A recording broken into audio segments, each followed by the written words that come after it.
네, 안녕하세요. 여러분들께 항상 투자에 도움이 되는 정보만을 엄선해서 전달드리고자 하는 브랜든 K입니다.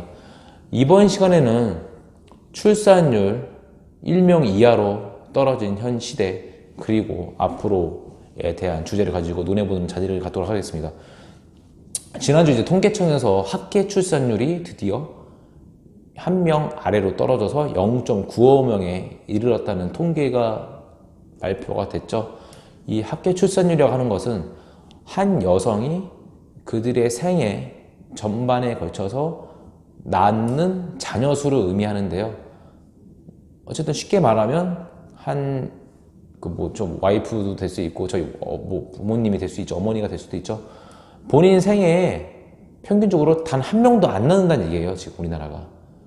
그런데 이 수치는 32개 OECD 선진국에서도 우리나라가 압도적인 꼴찌라고 할 수 있겠습니다. 지금 그래서 상당히 좀 많이 걱정이 되는 뉴스인 것 같아요. 어쨌든 아기 울음소리가 듣기 쉽지 않다 보니까 이런저런 전후방 산업에도 영향을 많이 미쳐요. 당장 출산율이 떨어지니까 당연히 산부인과 영업이 당연히 안 되겠죠. 그래서 강북에 제일병원이라고 있어요. 거기가 이제 전통적으로 아주 유명한 출산 전문 병원 중에 하나인데 이 병원이 문을 닫는다는 뉴스가 나오고 있죠.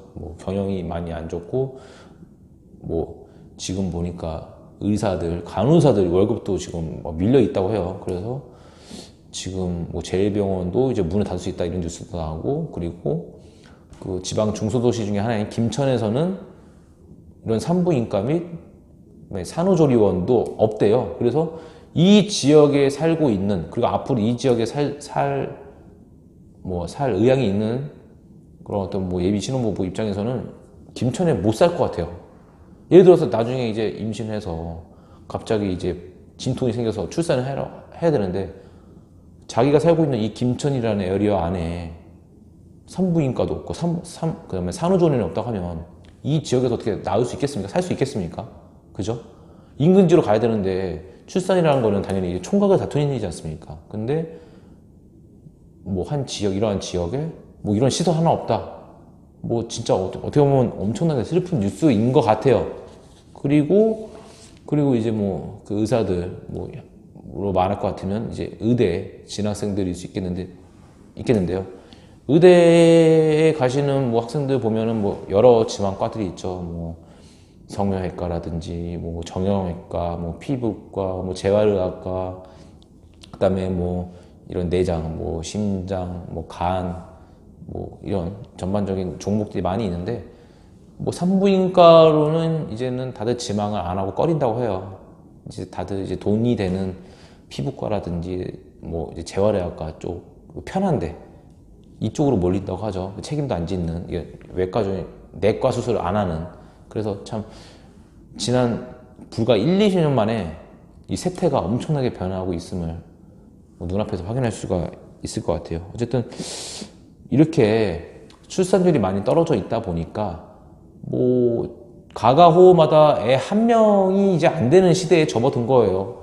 기껏해야 한 명, 많아야 두 명의 시대인데 이렇다 보니까 다들 이제 저도 사실 마찬가지겠지만 그 애 하나에 대한 케어가 이제 장난 아닙니다. 먹는 거, 입히는 거, 시키는 거, 죄다 이제 명품, 맛있는 거, 다 도배를 하죠. 왜냐면은 한 명뿐인 애기한테 이제 최선을 다하는 게 요새 부모들의 습성이거든요.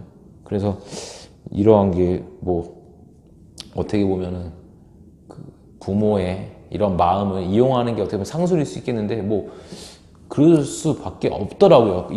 그 입장 대보니까. 그래서 저 또한 그러고 있는데 어쨌든 이러한 관련 뉴스들이 많아요. 왜냐면은 애 하나다 보니까 또 사교육이라는 것도 무시할 수가 없는데 이번 수능이 역대급으로 어려운 불수능이었다고 해요. 그래서 대치동 관련해서 기사를 찾아보니까 이제 어려운 수능을 대비해서 지금부터 이제 사교육 준비하셔야 된다라고 해서 플랜카드가 엄청나게 붙어 있고 하던데 이러한 게 어떻게 보면은 진짜 눈속임인 것 같아요. 왜냐면 수능이 이번처럼 어려웠잖아요. 그러면 수능이 어려웠으니까 더 많이 열심히 미리 사전에 준비해야 된다라고 부모들이나 학생들을 꼬시죠. 그래서 선행학습 해야 된다라고 꼬시는데 뭐 또 몇 년 전에는 또 물수능이었잖아요. 그러다 보니까 이제 또 차별화해야 된다.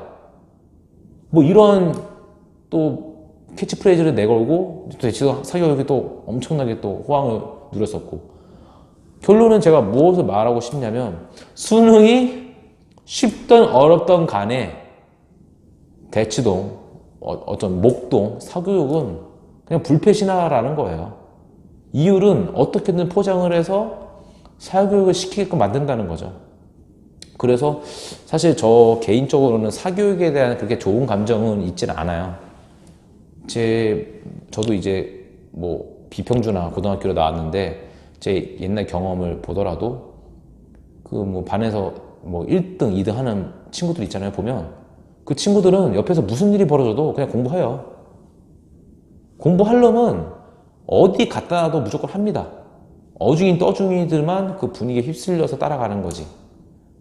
그래서 요새 이러한 저하고 비슷한 생각을 가진 부모들이 많더라고요, 저 인근에. 그래서 앞으로 사교육이 우리 부모님 세대보다는 그 영향력이 약해지지 않을까, 그런 생각을 했던 사람인데, 제가 지금 직접 부모가 돼보고, 그리고 이번 요새 지금 서울 부동산이 몇 년 만에 냉각기에 접어들었잖아요. 그리고 지금 시기적으로도 11월, 12월 비수기예요, 계절적으로도. 그런데 역시나 그 대치동 전화를 해보니까 다른 지역과는 달리 대치동 학원가 인근에 있는 아파트들은 상대적으로 전세가 생각보다 잘 빠지고 있는 사실을 제가 직접 확인해 본 바 있습니다. 그래서 조금 제 나름의 부동산에 대한 비율을 조금 바꿔야 하나? 이런 생각도 최근에 하게 되는데, 어쨌든 재밌어요. 요새 지금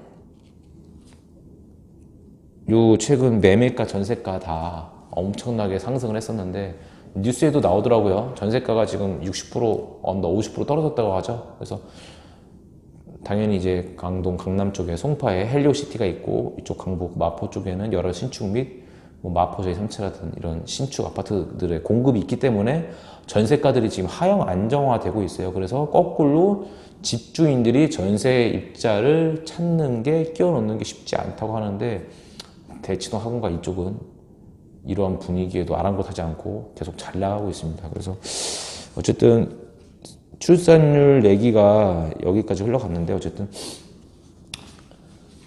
이런 맹모 삼천지교라고 해야 되나요? 이러한 거는 시대와 문화를 가리지 않고 어떻게 보면 통용되는 진리가 아닌가, 이런 생각도 하게 됩니다.